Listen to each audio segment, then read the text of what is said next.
Shoot down all your ships now. Radio all your flames. The war is on again. Shoot down,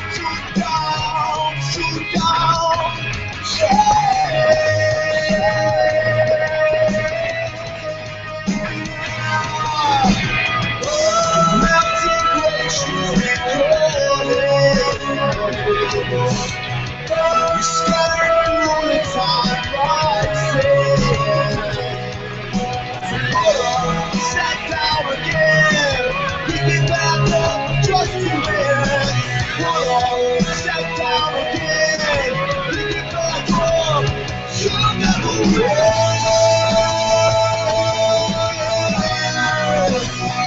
You'll never win.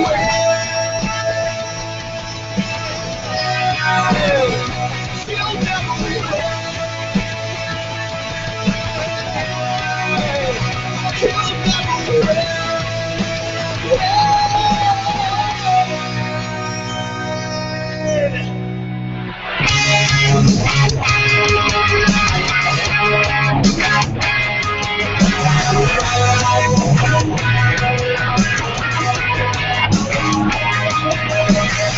Shoot out, shoot the lights out. Maybe they won't see us now. Under cover of darkness, run. They won't find us again. Shoot out, shoot out, shoot out.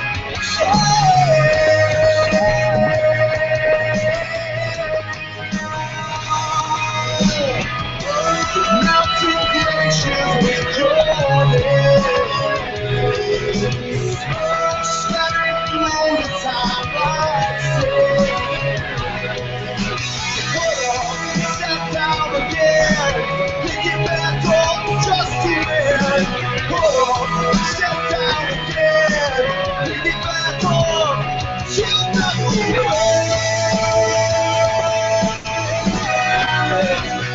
You'll never win.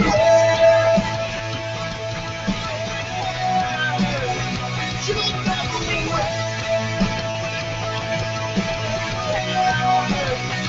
You'll never win.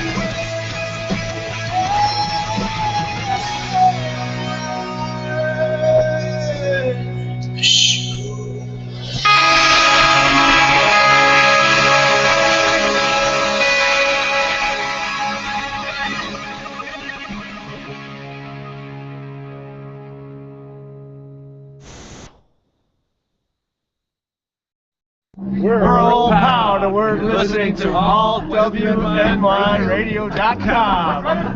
Noah.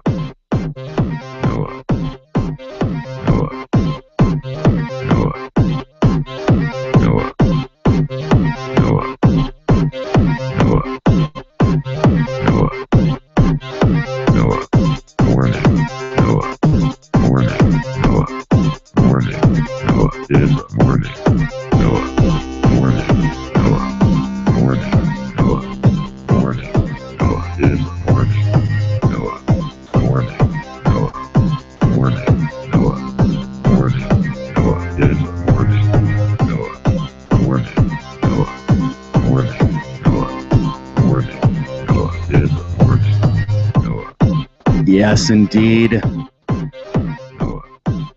That's me. I'm Noah. It's the morning. Right into you. Welcome to the show, ladies and gentlemen. It's Noah in the morning. It is roughly 10 a.m.-ish, and I'm live here in the All Western New York Radio Broadcast Studios. Thank you so much for tuning in. You can give us a call anytime during the show today. It's 716-402-4218. Get the old Skypers up and running. There we go. Whoop.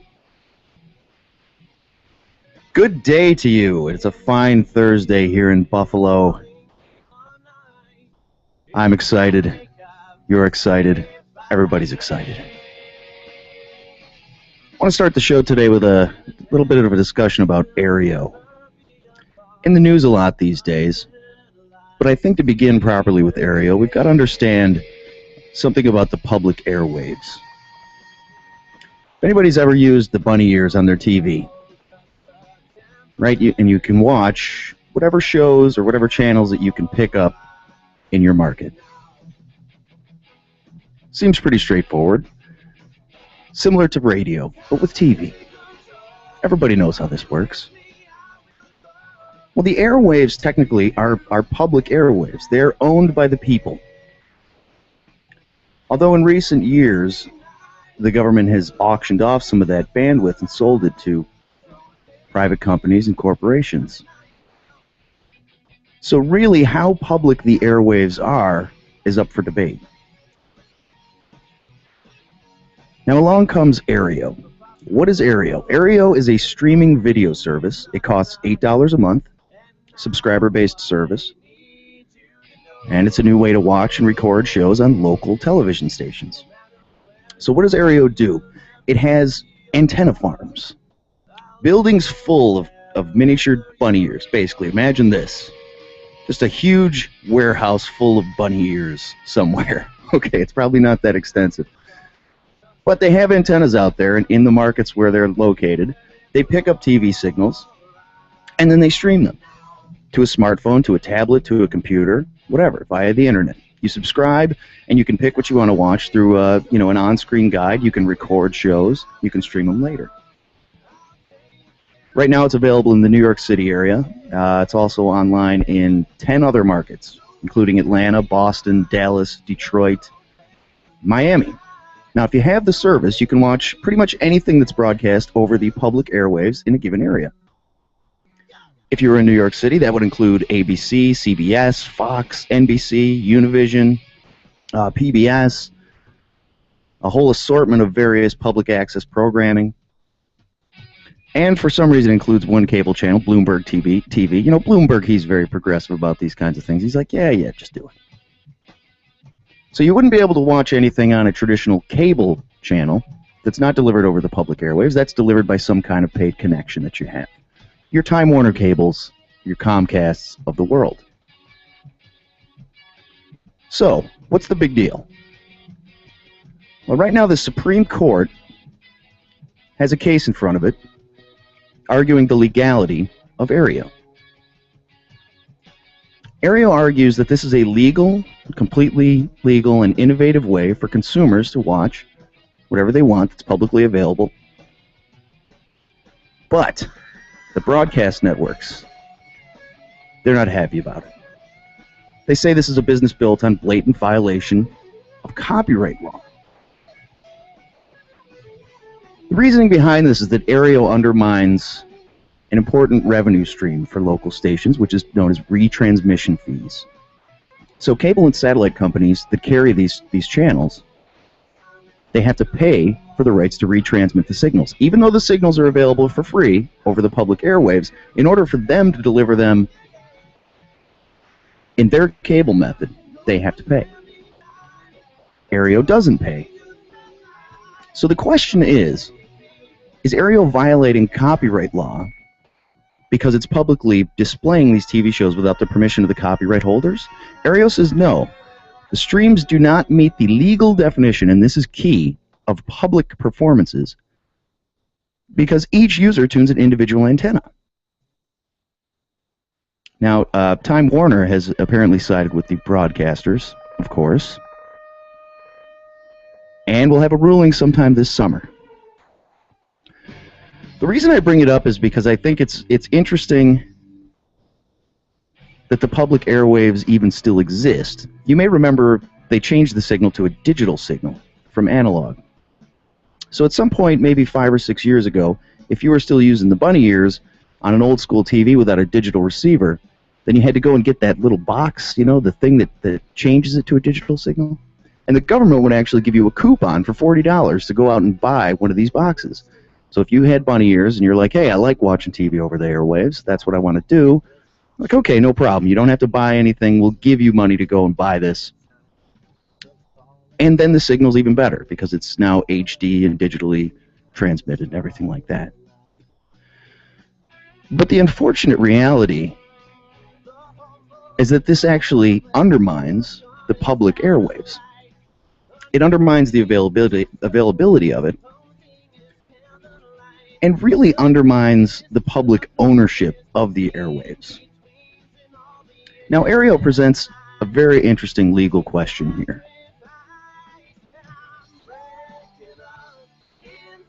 And it all goes back to this issue of being a public performance or not. So, if you were to take something transmitted over the public airwaves and you were to rent out a theater and show it there, charge admission, and you broadcast, say, the Super Bowl from the public airwaves, that would definitely be illegal because that's a public performance. Aereo contends this isn't a public performance. People could access this stuff anyway if they just have bunny ears. However, they wouldn't be able to get it on their smartphones, on their computers, on their tablets. Now, Aereo itself, in this argument, is sort of irrelevant as far as their business. They've never disclosed how many subscribers they actually have. And there's been some speculation that they have very few subscribers, maybe in the tens of thousands. So really what this comes down to is that Aereo pushes an important question.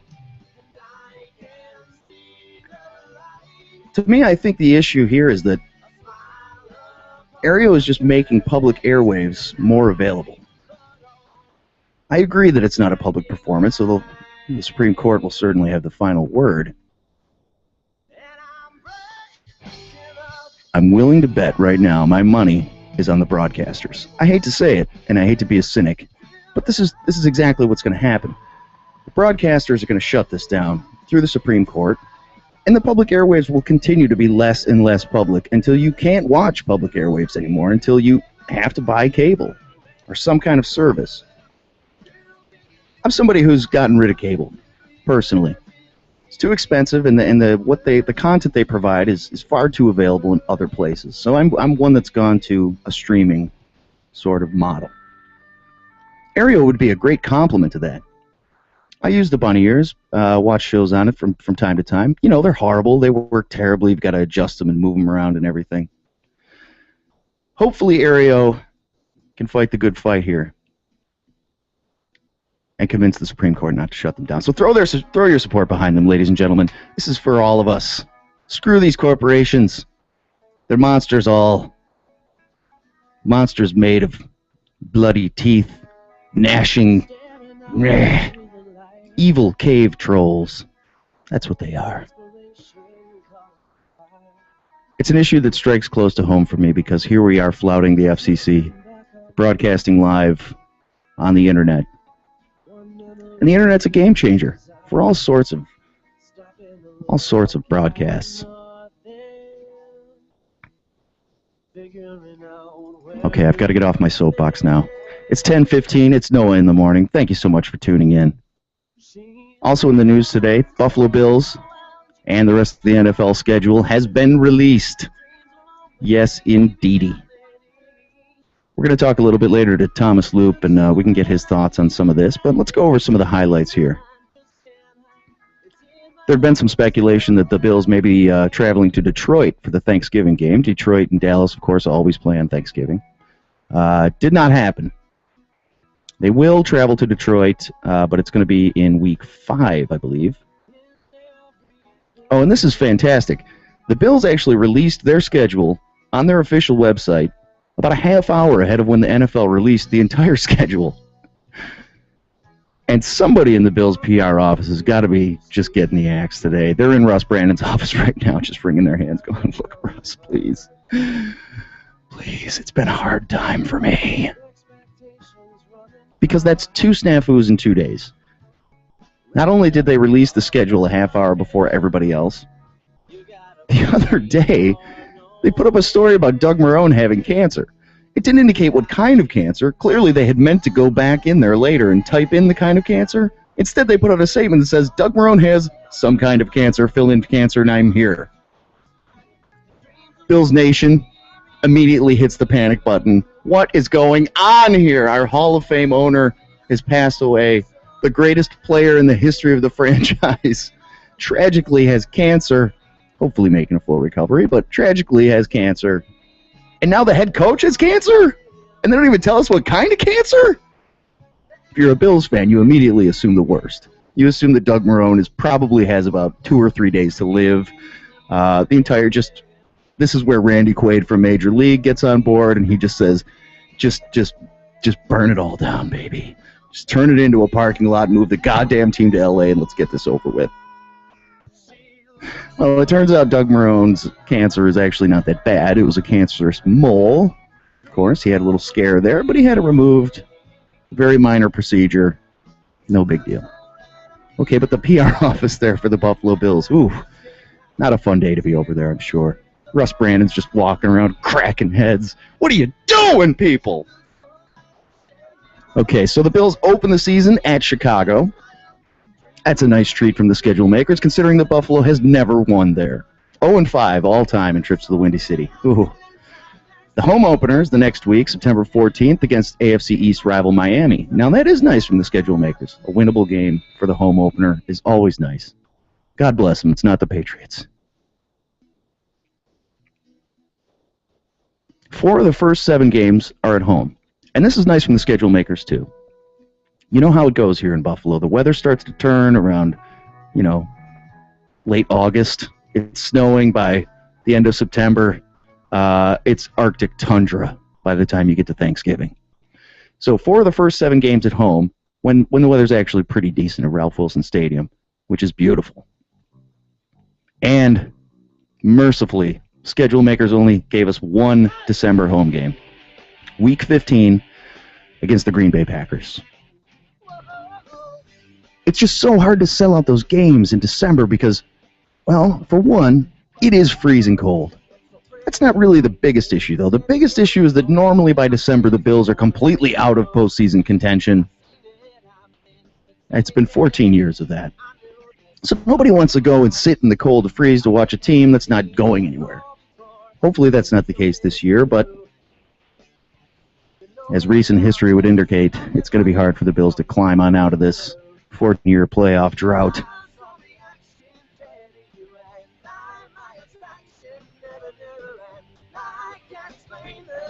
Bills were thought to be one of 2 candidates to play the Lions on Thanksgiving, the other being Miami, because the game is going to air on CBS. The way the NFL schedules, CBS generally gets the AFC opponents. Fox generally gets the NFC. It's just the way they divvied it up years ago.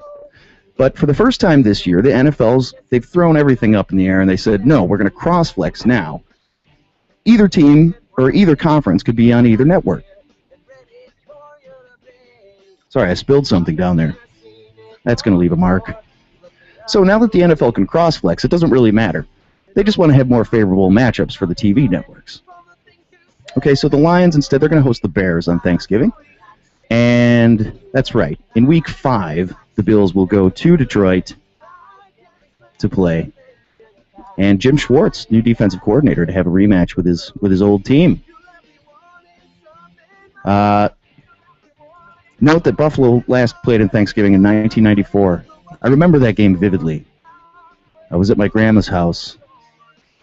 Barry Sanders was still playing for the Detroit Lions. He had a good game. And I'll never forget, it's the first time I ever saw a flea flicker. If you don't know what a flea flicker is, quarterback hands the ball off to Barry Sanders. He looks like he's going to go for a run and do whatever kind of shaky, smooth thing that he normally would do. He pitches the ball back to the quarterback instead, who then throws a huge bomb. This is one of the craziest plays in football, and it almost never, ever, ever works, especially not on prime time. But in 1994, the Bills were the team that let it happen. Yes! Herman Moore was the receiver that caught that. The only reason I remember it is because I'm still so damn bitter about it. Damn you, Herman Moore. Probably the highlight play of his entire career. Bills lost that game. One primetime game this season. It's in Week 11 at Miami. Ugh. This is the NFL with the policy of everybody gets a primetime game. Let's take 2 of the shittiest teams in the AFC, the Bills and the Dolphins, and get both of them done in the same night. So hopefully that game's not unwatchable. Let's see, some other highlights. The Bills won't play in Toronto this year. The Toronto series has been postponed as Russ Brandon evaluates the future of the series up there. It's gone horribly. I mean, let's be honest. Bills pocketed a ton of money for this.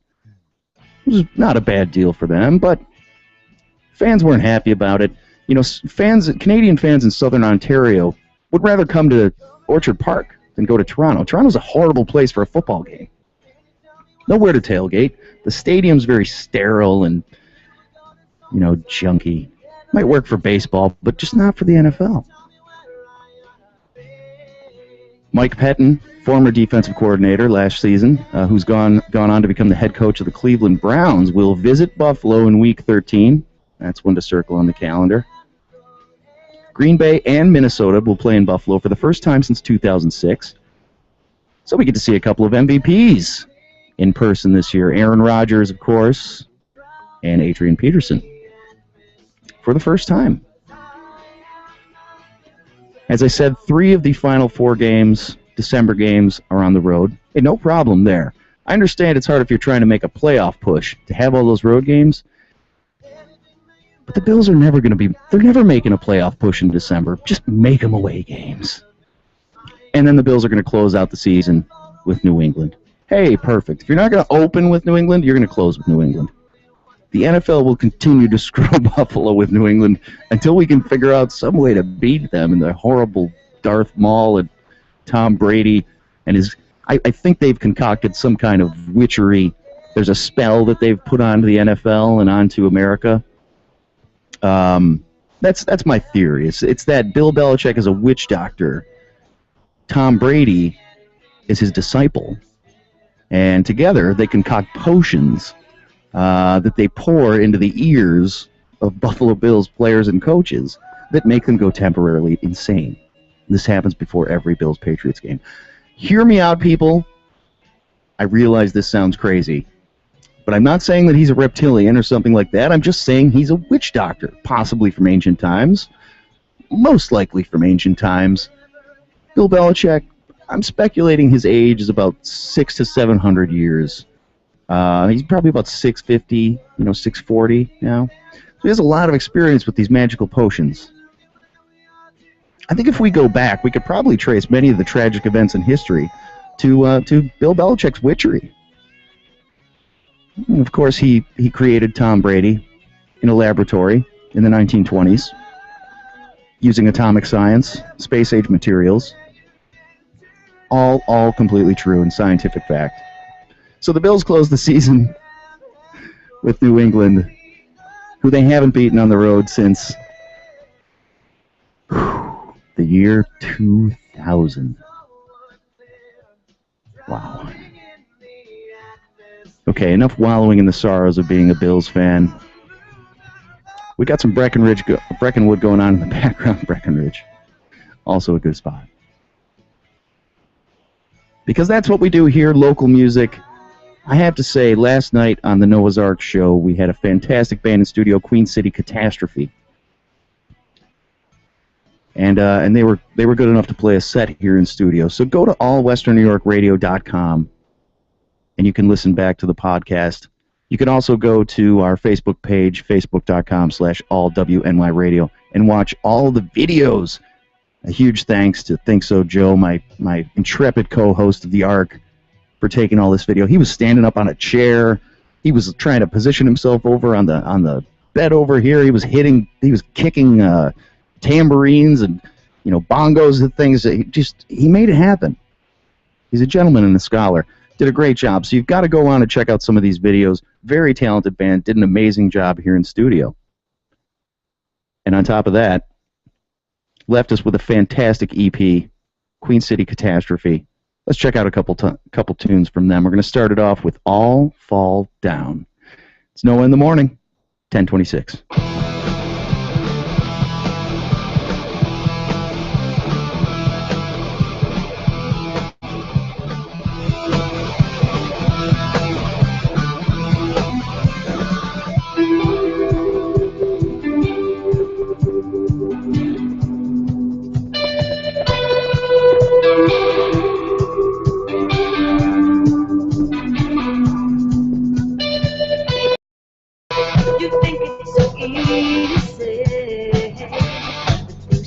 Faster than you think.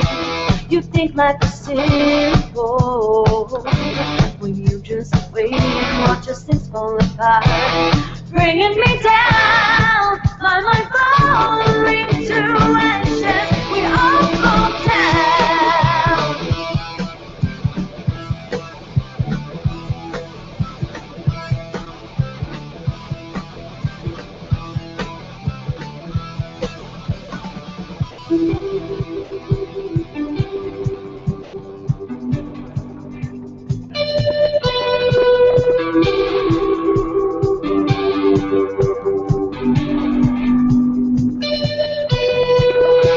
You think it's so easy, that things change faster than you think. You think life is simple, but you just wait and watch us things fall apart, bringing me down, my mind falling to ashes. We all fall down.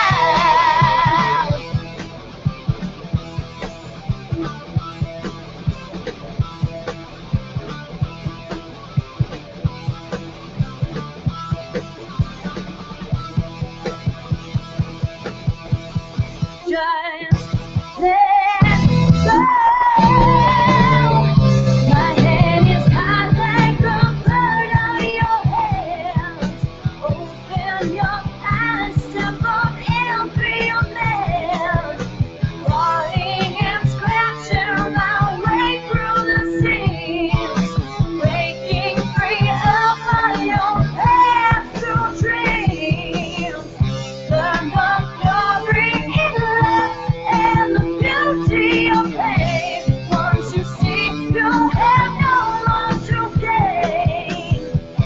See the sense in the game. No, this is in the game.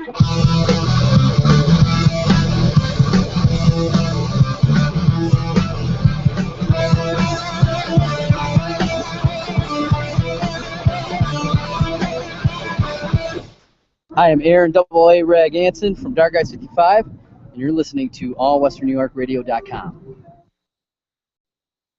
Indeed, Noah in the morning. Here, that was Queen City Catastrophe with the song All Fall Down. Queen City Catastrophe made up of Claire Sweeney on the vocals, Cody Kedron on the guitar, Derek Schultz on the bass, and Laith Alkalidi on the percussion and drums.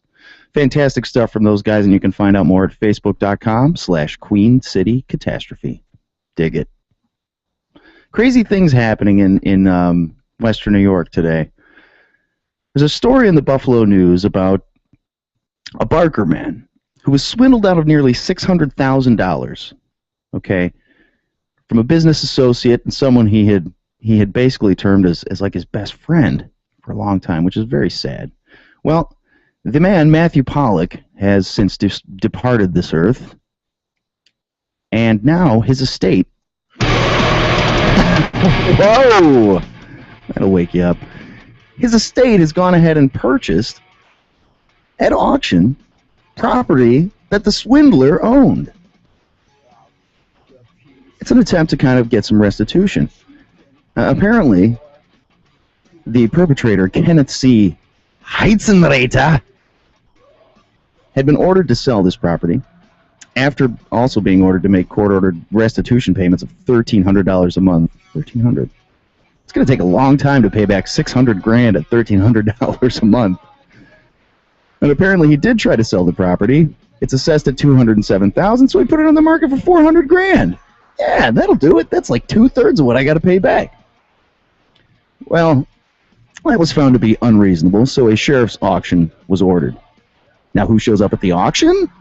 William Ilecki, the attorney for the estate of the late Matthew Pollock. And they end up buying the property for $150,000. A little bit under the assessed value there. The estate now is going to sell the property, use that to get some of the money back that Heitzenreiter had stolen. Heitzenreiter, as far as I can tell, by the way, an escaped Nazi. Now, in the days leading up to the auction, Heitzenreiter actually went there and started cleaning it out. Took everything out, the cabinets, pipe, anything he could rip out of there, he started ripping it out. They actually sent a sheriff's deputy to stop him because he was removing stone from the driveway. It was actually harming the integrity of the property. He's just over at the foundation with a chainsaw and a pickaxe. No, these rocks are coming with me. You don't need it. It's just a bizarre story, right? Hines and Rader pleaded guilty in October 2012 to ripping off Pollock. Apparently, Pollock suffered from dementia, died last year at age 90, had considered Heinz and Rader his best friend, named him his primary beneficiary in his will, and gave him power of attorney, which Heinz and Rader used to steal all of the poor dying man's money.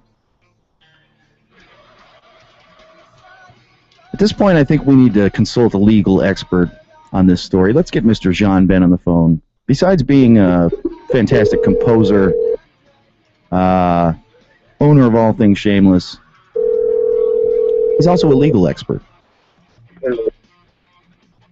Mr. Jean Ben. Mr. Noagoki. Good morning, sir. Good morning, sir. How are you doing today? Fucking fantastic. Fucking fantastic. It's good to hear, And you? I'm doing great. I'm trying to figure out, there's a story in the Buffalo News about this guy who ripped off this guy who's dying from dementia. And is that the one where the house got burned down? No, this is the one where the estate went back and they bought property from the guy who had stolen from the original guy. Okay. Did any of that make sense? See, it doesn't make sense to me, and that's why I wanted to ask you about it, because you're a legal expert. I am a legal expert, and I feel as if I'm the show's legal counsel. You are the counsel for the show, yes. You are my attorney. All right. So, hit me with this again. Okay. Matthew Pollock. He's 90 years old. He's dying of dementia.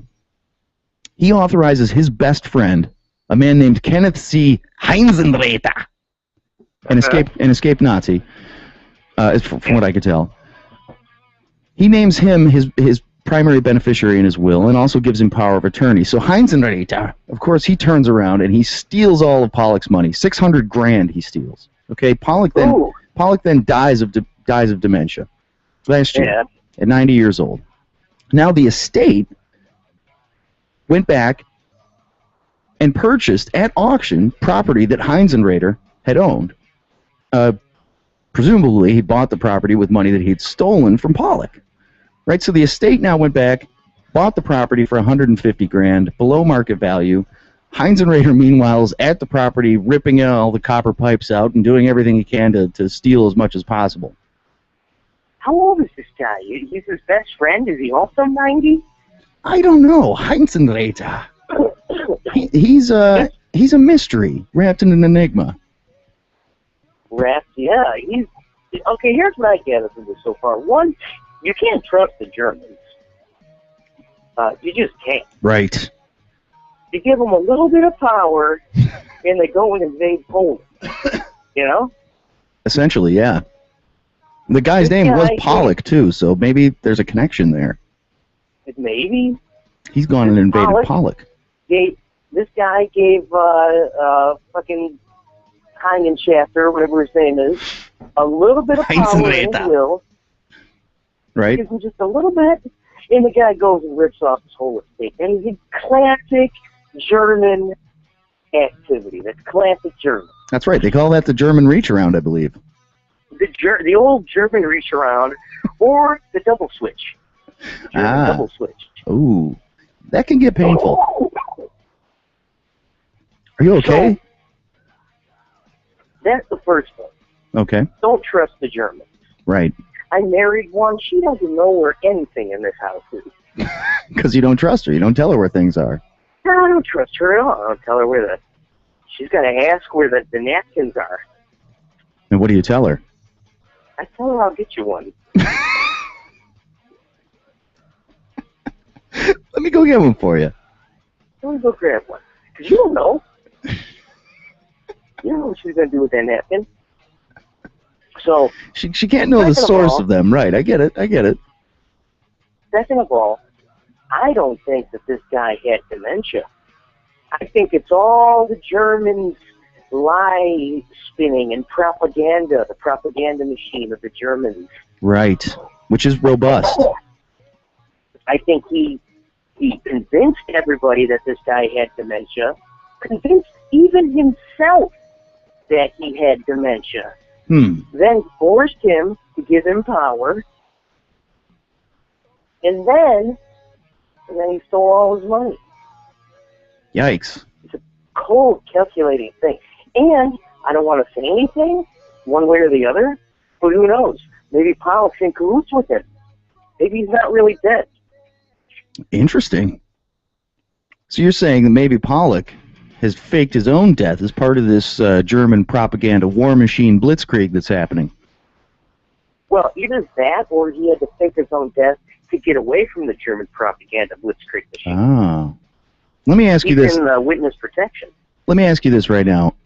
Should we be afraid? Are we in danger? We aren't in danger, specifically you and me, but others. You're Swedish, right? I am. I am of Swedish descent. See, the Germans don't care about the Swedes. No, they love them. Blonde hair, blue-eyed, and all that. Beautiful, right? They're like the Aryans, you know. And we all know that the Germans have a soft spot. It's been proven time after time again that the Germans have a soft spot for the Italians. That's why Hitler had Mussolini. That's why Vic has me. And that's why the German war machine won't come after us. Whew. Dodged a bullet there. So just us two.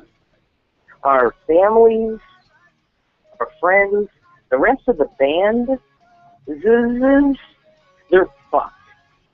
They're all in danger. Yeah. But we're good. We're good. All we can hope is that the end will come swiftly for them, I suppose, right? Yeah, but when it comes to the Germans, it never does. Ah, they're sick. He could have stole Pollock's money right off the bat. Just said, give me your money. That was more of an Arabic or whatever. But still, you get to hear. He would have just said, give me your money. He would have, but no, he had to convince him that he had dementia. He had to convince his whole family that he had dementia. Then it always has to be this long, drawn-out holocaust of events. You know, we had another pressing legal question before us today. Have you heard about Aereo? Are you familiar with Aereo at all? Little Mermaid? No, that's Ariel. This is Aereo. Aereo is a stream. Areola? Close. Without the la. The nipple that we can't see for whatever reason. We kind of sometimes see when they're a little bigger. Aereo's very much like that. It's a streaming service. They pick up broadcasts over the public airwaves, and then they stream it to your smartphone. Oh, so it's like a podcast service thing? Host? Sort of, but the legal question and the reason that they're before the Supreme Court now is because they are rebroadcasting signals that you can get, like with your bunny ears. You know, you hook up bunny ears to your TV and you watch it and whatnot. So they're picking up those signals and they're streaming them to paid subscribers. It's all over the news this week so because they're charging you for something that you could get with a little bit of ingenuity on your own part. Correct. Oh. In the classic case, Plessy versus Ferguson, we found that when satellite television, see, I made all that up. I just remembered Plessy versus Ferguson from business law.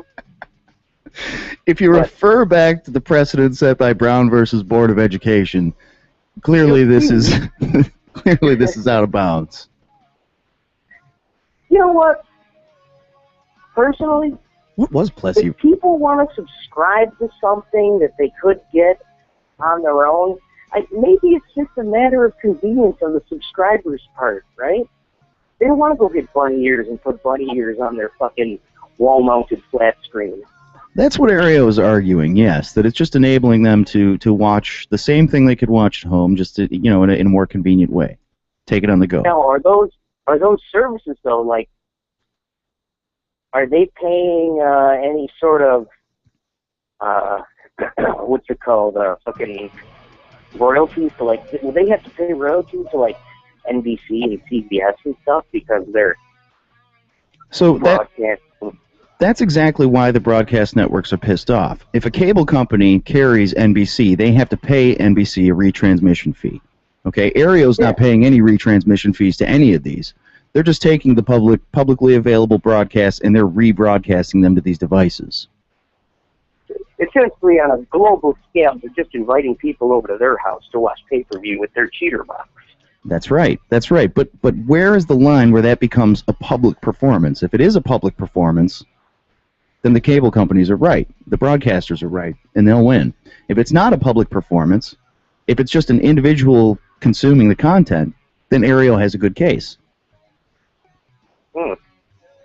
See, this is why I'm not on the Supreme Court, because I just say, who gives a shit? Why?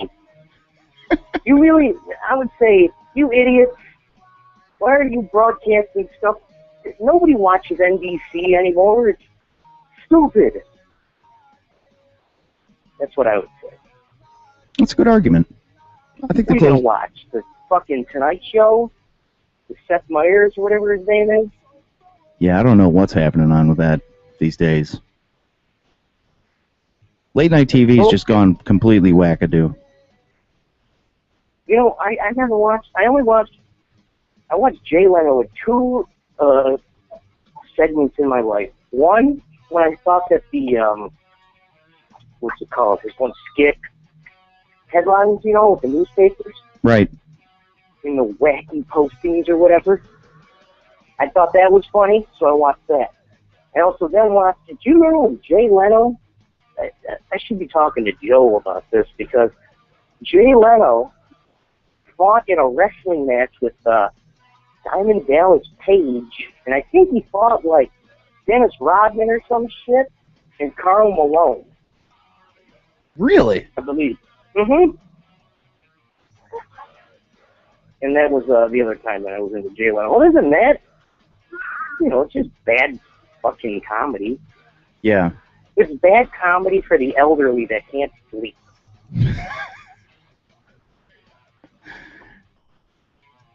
So why bother? That's your point. Why bother? That's right. Yeah, why bother? Who gives a shit? Okay. Fair enough, my friend. What else is going on in your world these days? We haven't talked in a little bit. I know, we haven't talked, and I feel bad about that. Well, kind of worked out a title for this new little job that I got. Oh, really? Yeah, I think I'm what I would say is a freelance data extraction specialist. Wow, that sounds complicated. Doesn't it? Freelance data. Put shit on an Excel spreadsheet, but it sounds damn good. Yeah. And the whole freelance thing kind of makes me sound like a superhero.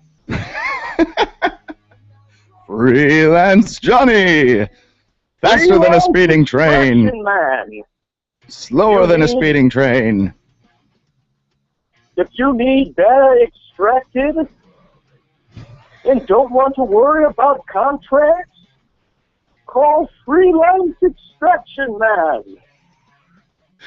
It's Freelance Johnny! My signal is just a keyboard in the sky.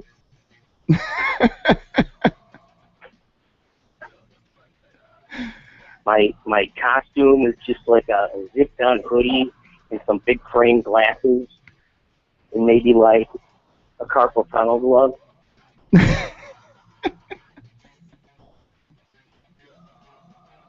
He wears the brace.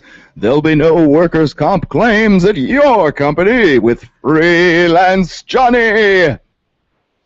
FLJ is on the way. Don't worry, you don't have to pay, which you would if you had somebody under contract. Beautiful. It's all coming together. It's all coming together. We'll keep working on it. Yeah, so I kind of figured out that if I work real hard for 3 days, now mind you, 3 days, not even full 8 hours, and I go out on lunch and associate with all of my old friends of my past life, I'll make as much as I did where I worked in that god-pissed shithole of a place that I used to work And it's like half the work, and I don't have to, touch shit ever again. That sounds like a good deal. For me. I think that's testament to your superhero nature. You know what I think else is I'm going to kill a child. What? I'm going to kill him. And you might be against me, but when I tell you why, you'll be with me. Okay. I just microwaved up some delicious breakfast sausage, maple flavored. Ooh. Oh, I love breakfast sausage. Who doesn't? Hang on a second. Yeah. Did you take the second one? Is that still the one I gave you, or did you take another one? You take another one? Okay, so I had them laid out on the table, and I've been walking around the house as I do when I'm on the phone. I feel like I can talk better when I'm walking when I'm on the phone. I kind of pace around the room. So I've been walking around, I walk back, I'll grab a piece of sausage, and I'll eat it. And I gave Jim one of them, and I've been walking around. And in the course of one of my laps, he went into the kitchen, and he took my last sausage.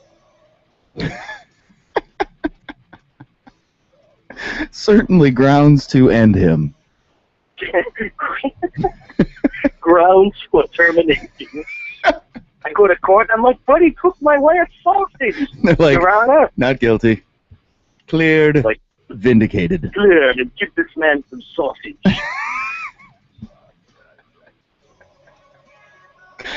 Get this man some sausage. Dear God, man. Get this man some sausage. Don't you know he's freelance extraction man? He's freelance Johnny.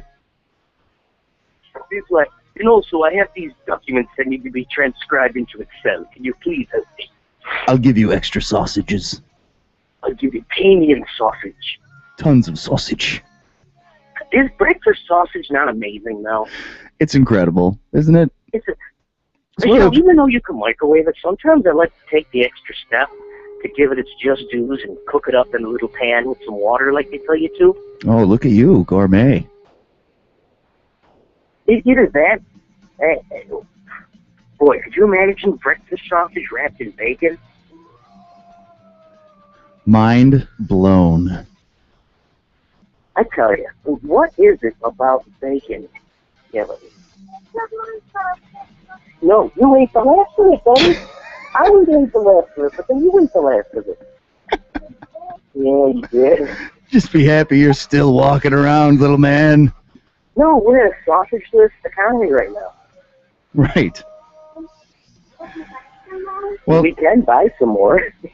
He's too smart. The kid's too smart. He understands the economics of sausageless. Yeah. He's running circles around you right now, man. He's like, I said, well, a lot of sausage. And he goes, well, we can buy more. Not the end of the world, Dad. We'd just go to the store. Which is good. I think Mom got it with a coupon even. You can save 45 cents on this one. I'm actually saving you money by stealing the last sausage. His logic... That the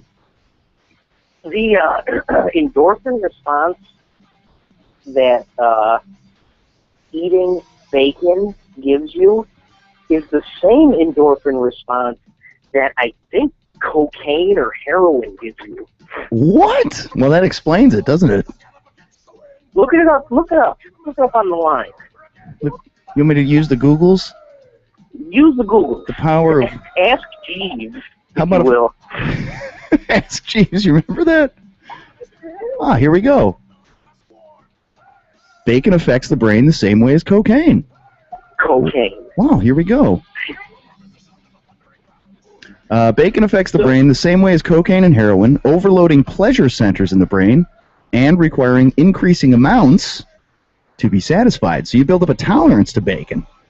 If you're going to eat bacon every day, in order to get your bacon high off, you're going to have to eat, by the end of a week, like a couple trays of bacon, which, of course, will kill you immediately. You get to a certain point where you reach a George Cardona level of bacon resistance. Which is impossible. It really can't physically exist.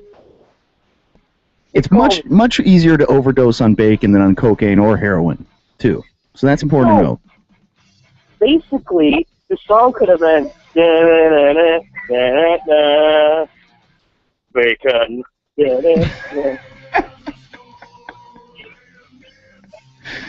Bacon. Freelance Johnny, I love talking to you, my friend, but I have got to run. I've got more phone calls to make. I've got more people to harass. Who you harassing? Who have you picked up since we've last parted? I'm just going to call Tommy Loop. We're going to talk sports before we wrap it up. Oh, good. I don't want anything to do with that. I I don't know. understand the sports. I know. I mercifully was going to release you from service, from bondage. Because you guys will be talking sports, and I'd have to say, "Oh, what about Raccoon?" And only you would get the joke. All right, my friend. I'll see you tonight. Yeah. Okay. Talk to you later, buddy. Okay, bye. Bye. Mr. Jean Ben, the legend of Freelance Johnny. Eats enough bacon to overdose, but somehow continues extracting datas. Data is the plural. I guess that'd be silly to put in this. Thomas Loop is who we're calling right now to talk sports. Tommy, are you there, man? We need you. Good morning. Good morning, sir. Welcome to the show. Oh, golly gee whiz, thanks, fella. Golly gee. Super duper. Tommy, how are you today, my friend? All right. How's everything over there? Oh, it's fantastic. We've just had a discussion of, legal issues with our corporate attorney, Mr. John Ben, and it was very enlightening. We learned about bacon and how it has the same qualities as cocaine in many ways. I'd like to hear the logic on this. Yes. No, it's true. Bacon actually activates pleasure centers in your brain, similar to the effect that cocaine and heroin has. And over time, you build up a tolerance to it, so you have to ingest more and more bacon to achieve the same high, the bacon high. That makes sense. Right? The whole physiology. It makes sense. This is true. I haven't had much bacon lately. It's bad. Well, that's good, because then if you have like one piece after not eating it for a long time, then you're going to get totally ripped up on that one piece of bacon. Whereas if you ate it every day for a week, you'd have to be eating just rack after rack of bacon, and then you'll die. Bacon kills, man. So positive. Tommy, we're talking sports a little bit today. Sure. The NFL schedule just came out, of course. Mm-hmm. Talked about the Buffalo Bills schedule. We got some other highlights here. First game of the year is the Pack at Seattle. There's a good Thursday night game, Chargers at Broncos in Week 8. Sunday night game, Week 7, San Francisco 49ers at the Broncos. We've got the Patriots at the Chiefs in Week 4 on Monday night. And the coup de grace, my friend, the best. Thanksgiving's going to have a great game again this year. Seattle at San Francisco. Week 13. Oh, yeah. That's going to be tremendous. That will be a good one, right? For that sorry wide receiver.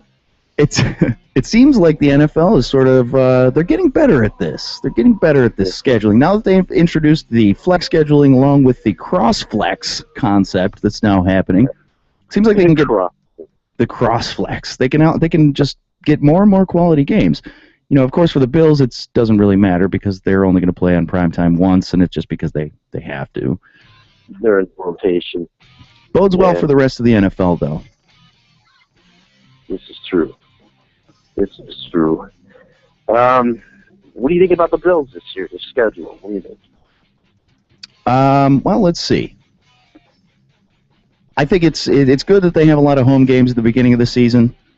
3 of the last 4 games of the year are away games because, you know, from the Bills' business perspective, that's exactly what you want because those games are so hard to sell out late in the season when the Bills they've been out of playoff contention for 3 months. and it's negative 38 degrees in Buffalo. I mean, people will go out to those games in December. They will sell that stadium out in December, no problem. They'll love it. They will love the cold and the snow. They will stand in it for 4 hours and cheer their asses off if the Bills are relevant. You know, if the Bills have any chance, even a very slim chance of making the postseason. Oh, absolutely. I.e., the 9-7 season when the Steelers beat them with their third stringers. I was there. I was there. They went out for that. Yeah. It's one of the blackest days of my life, Tommy. I'm still recovering from that. I think they had rotator cuff surgery from throwing stuff at the screen after that one. Oh, that was a bad one. Willie Parker. Fast Willie. Yeah. Where is Fast Willie now? He is fast gone. Oh, yeah. He burned right out, didn't he? Running backs seem to burn out really quickly in the NFL nowadays. They do. They do. I mean, look at head-on stuff going on. Too much. Look at Chris Johnson. All the elements of explosiveness going. You know, you're first of all, you're this complete stop. Then suddenly you're right off the line. Then you have to take on someone. Oh, yeah, and you have a football in your hand. Oh, and you're not even through the seam yet. Yeah.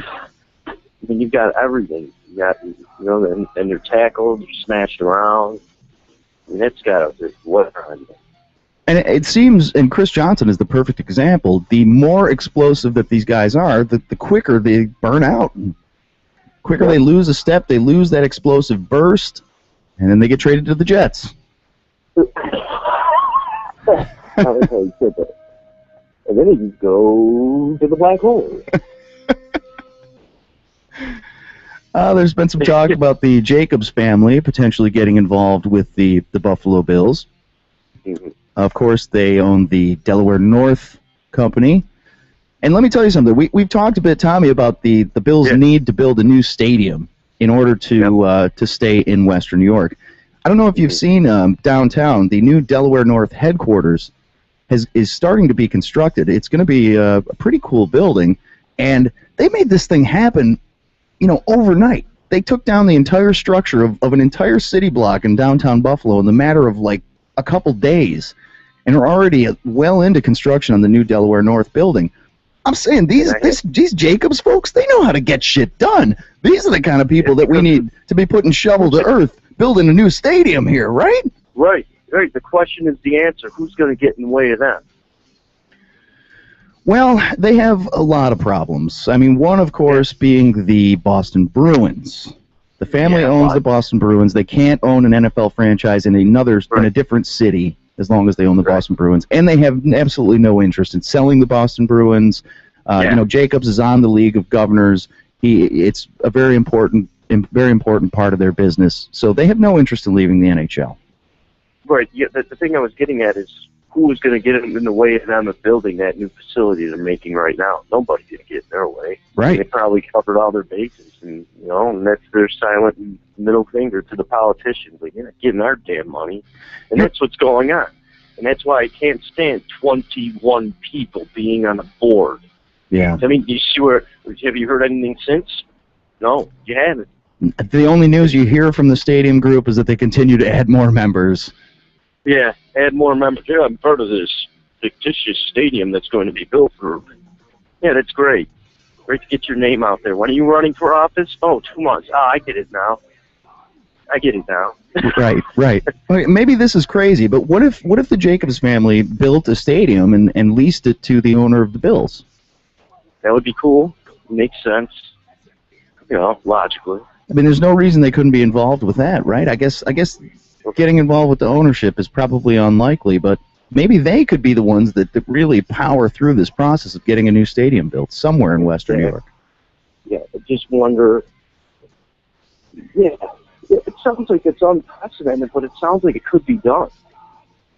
There's a lot of unprecedented ideas being floated about what could potentially happen with the Buffalo Bills. A lot of interesting things. Right. And, of course, along with the Jacobs family name, Terry Pagula is in the mix, Tom Golisano's in the mix, Bob Rich, of course. Right. I think that's basically all of the billionaires in Buffalo, or with Buffalo ties, but, all three of them have expressed interest. Yeah, I mean, I hope Bob Rich, I mean, they only named the stadium after his family, right? At one point. Yeah, they never should have changed it. All due respect to Mr. Ralph C. Wilson, but Rich Stadium will always be Rich Stadium. It's such a cool, simple name. Maybe that's it. Maybe they could build a new Rich Stadium. That would be awesome. There you go. And make it all white. Like a creamery. Yeah, anyway, cover it with whipped cream. Put sprinkles on top. Yes. And many extra cans of nitrous for tailgating.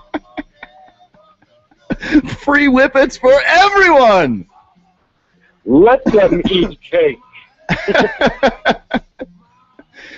Tom, are you keeping up with the hockey playoffs at all? A little bit. Just enough to understand what's going on in the series. Right. Being a Sabres fan, I'm not the one that's going to... I know a lot of people out here root for, the Sabres aren't it? I might as well go for the ride here. I'm not even rooting for the Blues, even though, I like to see Miller win one, but I'm not pulling for it. That's funny. Actually, we did the Arc last night, and Joe showed up with a St. Louis Blues jersey on. He has fully thrown his support behind the Blues, as have a lot of people in Western New York who feel the same way. They want to see Miller win one. Ott's there. It's intriguing if you're a Sabres fan. At least you can get some familiar faces to root for. Right, and it's, you can join the likes of Anderchuk, people that left the team somewhere else. I don't know if I ever told you my Anderchuk story, by the way. No, let's hear the Anderchuk story. Oh, this is great. My brother and I were in the Tampa area, Pinellas County, Hillsborough County area. We used to go down there a few weeks out of December and, do normal things that normal men do, like, I don't know, drink ourselves to oblivion every night and eat like kings. Sure. And get fat and slow. But my brother and I were able to just, it was the 2005 season. It was the first season after the lockout.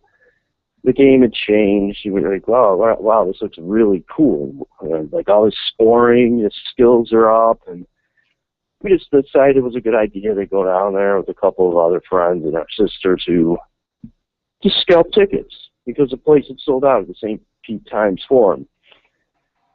So we get our tickets, and by luck, the people we went with were just 2 rows up.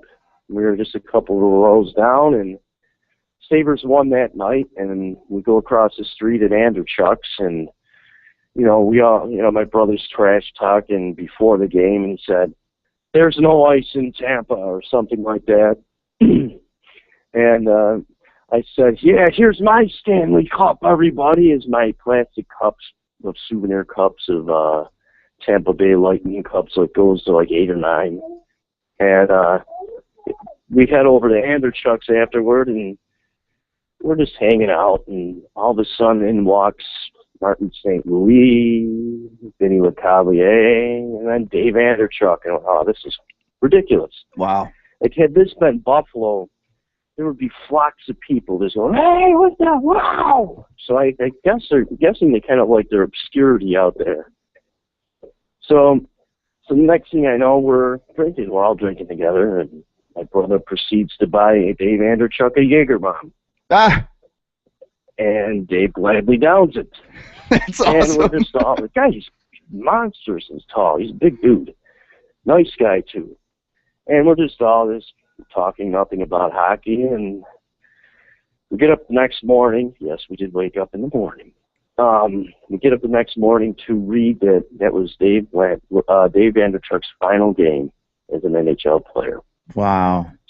So little did we know that he probably knew something and just said, he was very relaxed, very calm, and so you just happened to be at the right place at the right time and did Jaeger bombs with Anderchuk after his final game.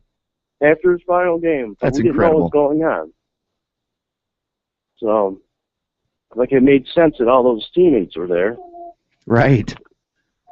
So, and they were nice. They were class acts. Hockey players, you know, I got to tell you, every experience in my life as an athlete, as a journalist, they have to be my favorite type of athlete. They have to be. They're so easy to relate with. You embrace them because a lot of them, if not all of them, are blue collar. Yeah, maybe. You know, and just, Maybe it has something to do with the Canadian origins of the game. You know, Canadians are generally easy-natured, you know, easygoing folks. Yeah, this is true. You know, although the NHL has players from all over the world, I mean, still, maybe it's that Canadian influence. It gets into their head, and it turns everybody into nice guys, eh? That's right. That's right. Oh yeah. Oh yeah. Tommy Loop, I love you, brother, but I've got to get out of here. Good talking to you, my friend. Good talk as always. Yeah, absolutely. Thanks for having me on. Thank you so much. Have a great day, sir. All right. You too. Okay, bye-bye. Bye.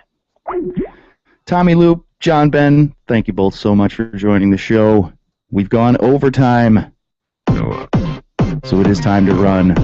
Noah has other obligations, other conspiracy theories to launch about reptilian Bill Belichick and his witchery, real estate auctions to get to, streaming services to sign up for before they are outlawed. Thank you so much for tuning in, ladies and gentlemen. Give us a call here at All WNY Radio at any time. It's 716-402-4218. I've got to head downtown and do some things now. But thank you for listening.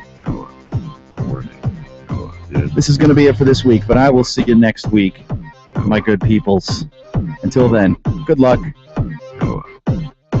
Have fun. In the morning. Suck us alive into you.